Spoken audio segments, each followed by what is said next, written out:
Changes to Evelynn, Graves, Corki, and more, covered in this episode of the Patch Preview. Thanks for joining us, Summoners. I'm Freak, and this week, we're with a new face, one of your favorite designers, Feral Pony. Together, we'll be discussing some of the most important changes coming into the next update for League of Legends. While this video does not cover every single change, it will explain the thought process behind some of our decisions. In this patch, we're going to be making a change to the Abyssal Scepter item. What's our change and why are we doing it?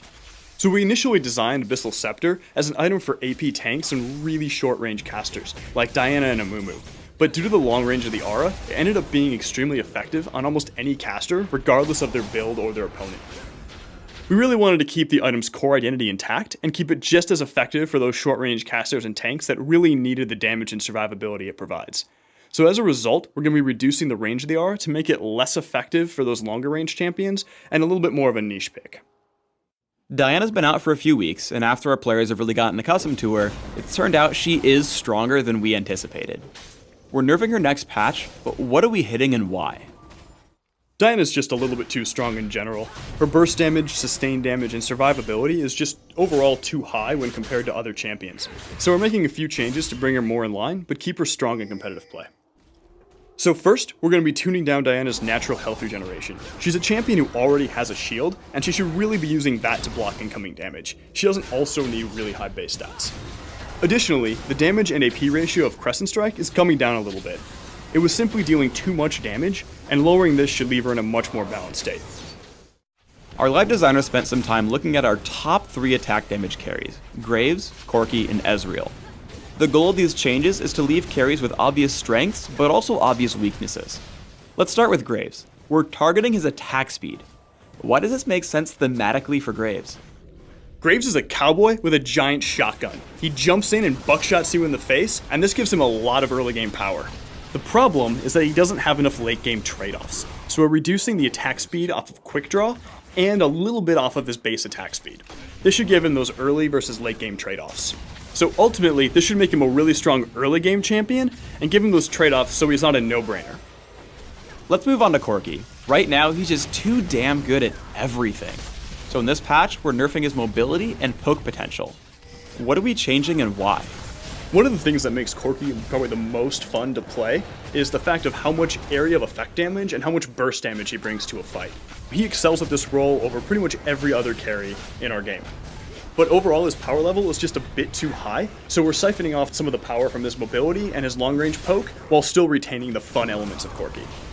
So we're increasing the cooldown on Valkyrie a little bit, so that way he just jumps around a little bit less in teamfights and relies more on proper positioning. In combination with Corki's other strengths, his long-range harass was a little bit too strong because he had missiles up all the time. He was just generating ammo too quickly.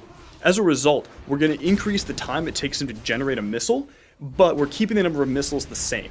So he'll still be able to put out tons of damage and bring a lot to the team. Ezreal's really known for long-range poke, high mobility, and of course pulse fire energy. This patch, we're looking at nerfing Essence Flux and buffing Mystic Shot. What is this going to do for Ezreal? So the first thing we're doing with Essence Flux is we're reducing the width of the missile a bit. Essence Flux was kind of a no-brainer pick in lane.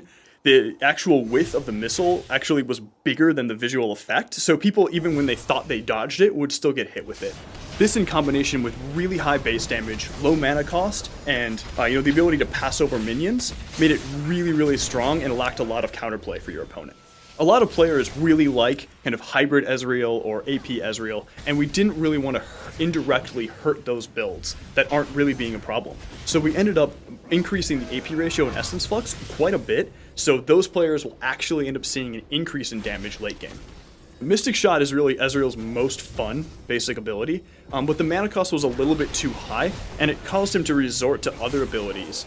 Mystic Shot allows him to have this long-range poke and harass gameplay, which is really, really fun in lane, and we wanted to encourage that, and not punish Ezreal players for casting too many Mystic Shots. We recently remade Evelynn's abilities, and she got a lot better, but she's still a little bit too weak.